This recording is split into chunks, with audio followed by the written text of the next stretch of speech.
जैसे ही औरत होश में आई, उसे एक भयानक बात पता चली कि वह एक अंधेरे कमरे में कैद है। उसके हाथ में एक आईवी ड्रिप लगी हुई थी और उसके निचले शरीर में बहुत तेज दर्द हो रहा था। उसने घबराकर कंबल हटाया तो देखा कि उसका दाहिना पैर दीवार से कुत्ते की जंजीर से बंधा है। सारा समझ गई कि शायद किसी पागल ने उसे किडनैप कर लिया है। डरी हुई सारा ने चारों तरफ देखा तो उसका मोबाइल पास ही रखा था। वो हार नहीं मानना चाहती थी और मदद के लिए फोन उठाना चाहती थी, लेकिन उसका पैर जंजीर से बंधा था। तभी उसे एक आइडिया आया। उसने आईवी स्टैंड का इस्तेमाल करके अपना फोन खींचने की कोशिश की। काफी कोशिश के बाद उसने अपना मोबाइल हासिल कर लिया। वो पुलिस को कॉल करना चाहती थी, लेकिन उसे ये देखकर निराशा हुई कि उस कमरे में बिल्कुल भी नेटवर्क नहीं था। जब वो नेटवर्क ढूंढ रही थी तभी बाहर से कदमों की आवाज आई। वो डर गई और जल्दी से खुद को कंबल से ढक लिया। तभी एक लंबा चौड़ा आदमी खाना लेकर अंदर आया। उसकी कमर पर एक बंदूक भी लगी थी। ये देखकर सारा डर गई और पूछने लगी कि उसे पैसा चाहिए या कुछ और, लेकिन आदमी ने सारा को हैरान करते हुए एक बैसाखी लाकर सारा की तरफ फेंक दी और जंजीर की चाबी भी दे दी। फिर वो बिना मुड़े वहां से चला गया। हालांकि सारा को नहीं पता था कि उसका मकसद क्या है, लेकिन उसे लगा कि वो आदमी उसका फायदा उठाना चाहता है। होश में आने के बाद उसने तुरंत चाबी से पैर की जंजीर खोली और दरवाजे के पास जाकर बाहर देखने लगी।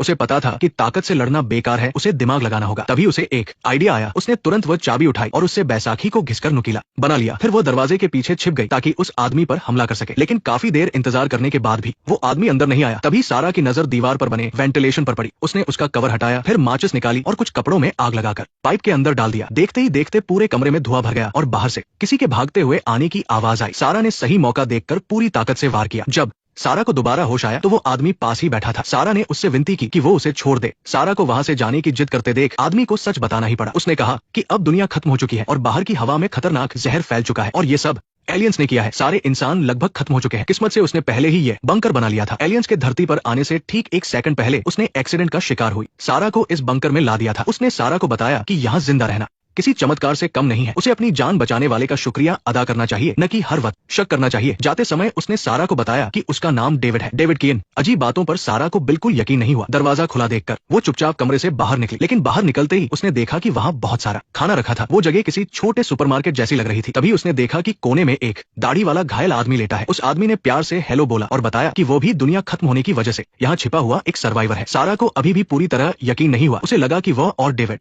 मिलकर नाटक कर रहे हैं, लेकिन तभी डेविड सामने से आ गया। फिर वह सारा को बंकर दिखाने लगा। वहाँ जरूरत का सारा सामान एकदम सलीके से रखा हुआ था। जनरेटर से बिजली आ रही थी और इतना खाना था जो कई सालों तक चल सकता था। इसके बाद डेविड सारा को मेन सेफ्टी दरवाजे के पास ले गया। वहाँ लोहे के डबल डोर लगे थे। सारा ने जल्दी से बुलेट प्रूफ शीशे से बाहर देखा। बाहर एकदम सन्नाटा पसरा था और दरवाजे के पास मरे हुए सुअरों की हालत बहुत खराब थी। अब सारा को डेविड की बातों पर यकीन हो गया, लेकिन तभी पीछे मुड़ते ही उसे डेविड की कार दिखी और अचानक उसे कुछ याद आया कि ये वही पिकअप ट्रक है जिससे उसका एक्सीडेंट हुआ था। सारा तुरंत समझ गई कि शायद ये सब डेविड का ही किया धरा है, लेकिन उसने अपने चेहरे पर ये बात नहीं आने दी और चुपचाप वहां से भागने का प्लान बनाने लगी। रात के खाने के समय सारा ने देखा कि डेविड की कमर पर चाबियां लटकी है। तभी उसे एक तरकीब सूझी। वो जानती थी कि डेविड को उसका मार्ग के करीब जाना पसंद नहीं है, इसलिए उसने जानबूझकर मार्ग से बात करना शुरू कर दिया और फिर जानबूझकर उसका हाथ भी छुआ। ये देखकर डेविड को बहुत गुस्सा आया। उसने सारा को दीवार के कोने में धकेल दिया और कहने लगा कि वो कितनी एहसान फरामोश है। उसने उसकी जान बचाई और वो उसी के घर में दूसरे आदमियों के साथ फ्लर्ट कर रही है। जब वो उसे डांट रहा था तभी सारा ने चुपचाप अपना हाथ डेविड की चाबियों की तरफ बढ़ाया। अपना काम हो जाने के बाद सारा शांत हो गई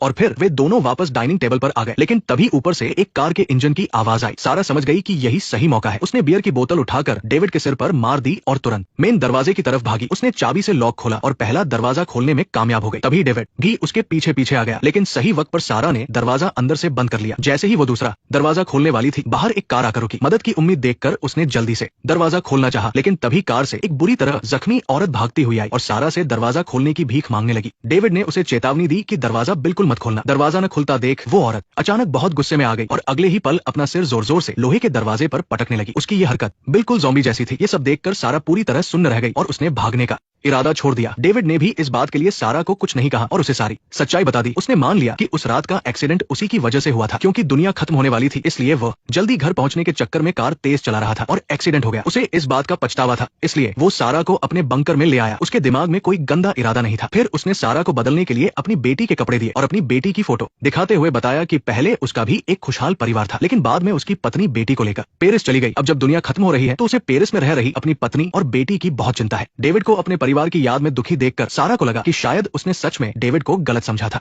ऐसा प्यार करने वाला पिता कोई संग की पागल कैसे हो सकता है। इसके बाद के दिनों में सारा भी धीरे धीरे उस बंकर की जिंदगी में ढलने लगी और डेविड के साथ उसके रिश्ते भी सुधरने लगे। लेकिन एक दिन अचानक बंकर जोर से हिलने लगा। गनीमत रही कि थोड़ी देर में सब ठीक हो गया। डेविड ने उन दोनों को बताया कि ये एलियंस हैं जो बचे हुए लोगों को ढूंढ रहे हैं। अगर वे लोग यहाँ शांति से रहेंगे तो उन्हें कुछ नहीं होगा। लेकिन तभी ऊपर से एक सायरन बजने लगा। डेविड समझ गया कि कुछ गड़बड़ है, क्योंकि ये एयर फिल्टर सिस्टम का अलार्म था। इसका मतलब था कि एयर फिल्टर खराब हो गया है। अगर उसे तुरंत ठीक नहीं किया गया तो बाहर की जहरीली हवा अंदर आ जाएगी। वेंटिलेशन पाइप का रास्ता बहुत छोटा था। उन तीनों में से सिर्फ दुबली-पतली सारा ही उसके अंदर जा सकती थी। हालांकि सारा बिल्कुल नहीं जाना चाहती थी, लेकिन सबकी जान बचाने के लिए उसने हिम्मत जुटाई और पाइप के अंदर घुसकर रेंगते हुए आगे बढ़ने लगी। थोड़ी ही देर में वो पाइप के आखिरी सिरे पर पहुंच गई। डेविड के बताए तरीके से उसने फिल्टर मशीन को रीस्टार्ट किया और जल्दी ही मशीन फिर से काम करने लगी। लेकिन जैसे ही वो वापस लौटने लगी उसने देखा कि पास ही एक सीढ़ी है जो ऊपर की तरफ जा रही है। बहुत दिनों से बाहर न निकलने की वजह से उसने ऊपर जाकर देखने का फैसला किया। लेकिन ऊपर पहुंचते ही उसे कुछ अजीब लगा। शीशे पर मदद करो लिखा हुआ था, लेकिन वो अंदर की तरफ से लिखा गया था। क्या डेविड ने यहाँ पहले किसी और को भी कैद किया था? शक होने पर वो नीचे उतरने लगी, लेकिन तभी उसका पैर किसी चीज पर पड़ा। उसने उठाकर देखा तो वो एक ईयररिंग था। वापस आने के बाद उसने तुरंत ये बात मार्क को बताई। उसे शक था कि डेविड ने उस लड़की के साथ कुछ बहुत बुरा किया है, क्योंकि वो ईयररिंग डेविड की बेटी का था। फिर उसने किताब से डेविड की बेटी की फोटो निकाली, लेकिन फोटो देखते ही मार्क का चेहरा पीला पड़ गया। उसने कहा कि ये डेविड की बेटी बिल्कुल नहीं है, बल्कि उसकी बहन की हाई स्कूल की दोस्त है और वह पिछले 2 साल से गायब है। उस समय ये खबर न्यूज में भी आई थी। ये सुनकर दोनों के रोंगटे खड़े हो गए। इसका मतलब था कि डेविड ने ही उस लड़की को यहाँ कैद किया था और फिर उसे बेरहमी से मार डाला। सच जानने के बाद दोनों को लगा कि वे अब चुपचाप यहाँ नहीं बैठ सकते, भले ही बाहर दुनिया खत्म हो गई हो, लेकिन वे इस पागल के साथ नहीं रहना चाहते थे। ठीक उसी समय डेविड वहाँ आ गया। उसे बिल्कुल नहीं पता था कि उसका राज खुल चुका है। रात होने पर सारा ने एक तरकीब सोची। उसने तुरंत मार्क से बात की और कहा कि वे 2 हैजमत सूट बना सकते हैं ताकि बाहर के खतरनाक माहौल से बच सके। ये तय करने के बाद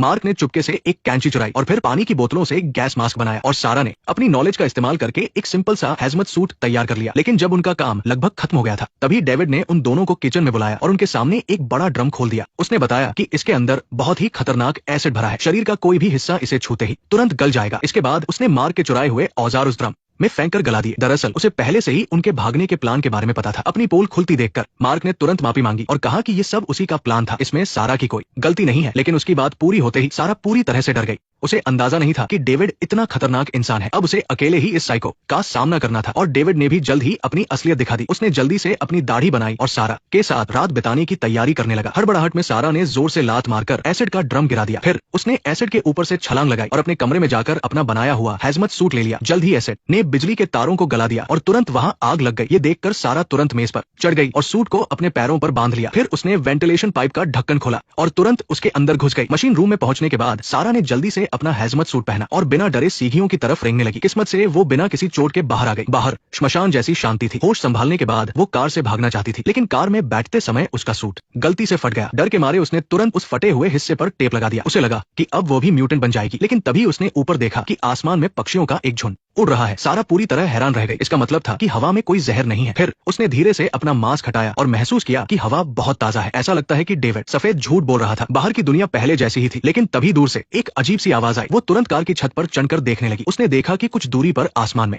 एक एलियन स्पेसशिप उड़ रहा था। इससे पहले कि सारा कुछ समझ पाती, बंकर में अचानक एक धमाका हो गया। उस धमाके की आवाज सुनकर एलियन स्पेसशिप भी उसी तरफ आ गया। जब वो करीब आया तो पता चला कि वो एक बहुत बड़ा उड़ने वाला मॉन्स्टर है। सारा तुरंत कार में घुसी और भागना चाहिए, लेकिन डेविड की कार की चाबी कार में नहीं थी, इसलिए उसे उस औरत की कार की तरफ भागना पड़ा। लेकिन उस कार का दरवाजा भी बुरी तरह लॉक था। ये देखकर कि एलियन करीब आ रहा है, सारा पूरी ताकत से पास की एक लकड़ी की झोपड़ी की तरफ भागी। वह औरत वहीं पर मरी पड़ी थी। सारा ने जल्दी से उसकी तलाशी ली और उसे सच में उसके पास से कार की चाबी मिल गई। तभी वो एलियन भी वहां आ गया। सारा ने तुरंत कार का रिमोट दबाया। कार की आवाज से एलियन उस तरफ चला गया। सारा चुपचाप झोपड़ी से बाहर निकली। तभी उसने देखा कि पास के एक घर में रोशनी जल रही है। क्या वहां कोई सर्वाइवर है? लेकिन जब वो पास गई तो देखा कि वो उड़ने वाला मॉन्स्टर घर के पीछे छिपा था। मॉन्स्टर ने तुरंत जहरीली गैस छोड़ी और सारा का पीछा करने लगा। सारा तेजी से वापस भागी और जल्दी से अपना गैस मास्क पहनकर खुद को जहरीली गैस के हमले से बचा लिया। फिर वो वापस कार में आई और कार स्टार्ट करके भागने वाली थी, लेकिन उस मॉन्स्टर ने कार समेत सारा को हवा में उठा लिया। इस खतरे के वक्त सारा के हाथ में एक लाइटर लगा और उसकी नजर पास रखी शराब की बोतल पर पड़ी। उसके दिमाग में तुरंत एक आइडिया आया। उसने बोतल के मुंह में एक न्यूज़पेपर डाला और उसे लाइटर से जला दिया। फिर उसने सही मौके का इंतजार किया। जैसे ही मॉन्स्टर ने अपना मुंह खोला, उसने पूरी ताकत से वो जलती हुई बोतल उसके उसके मुंह में फेंक दी और उसी पल मॉन्स्टर में एक बड़ा धमाका हुआ। सारा कार के साथ वापस जमीन पर गिर गई। जोरदार धमाके की वजह से मॉन्स्टर मारा गया। इस खतरे से बचने के बाद सारा तुरंत कार चलाकर वहां से भाग निकली, लेकिन तभी रेडियो पर